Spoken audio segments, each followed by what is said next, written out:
O'zbekistonda kutilmaganda dahshatli falokat sodir bo'ldi. Assalomu alaykum, hurmatli tomoshabin. Kanalimizga xush kelibsiz. Videorolikimiz ostida bir dona like hamda podpisatsiya tugmachasini bosib qo'yishni yodingizdan chiqarmang. Xorazm viloyatida kutilmagan baxtsiz hodisa sodir bo'lganligi aytilmoqda. Xorazm viloyatidagi temir tersak qabul qilish punktida snaryad portlab bir kishi halok bo'ldi deb xabar bermoqda Kun.uz muxbiri.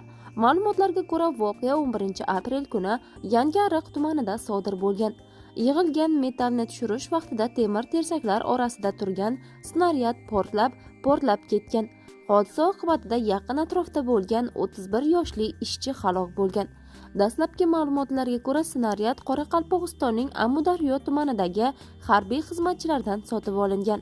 Ushbu baxtsiz hodisadan so'ng huquq-tartibot idoralari xodimlari va sapyorlar voqea joyiga yetib borib, hududni o'rgangan.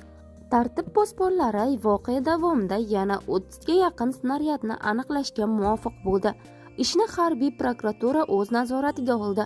Huquq-tartibot idoralari temir tersak yig'uvchi va unga o'q-dori sotgan harbiy xizmatchilarga nisbatan tergov boshladi. Ishda ishtirok etganlarning ba'zilari qamoqqa olindi. Avvalroq Toshkent viloyatida erkak pnevmatik miltiq va o'q-dorilarni mamlakatga olib kirishga uringani haqida xabar berilgan edi. Huquq-tartibot organlari shuningdek yuzlab patronlarni topishdi va ish bo'yicha tergov boshlangani aytib o'tilgan edi. Hozirgi holatda ham sud allaqachon tergov tekshiruv ishlari boshlanganini ma'lum qilgan hamda tarqalgan video murojaatlarda halok bo'lgan shaxsning onasi o'g'li yolg'iz boquvchi bo'lganligini aytib o'tmoqda.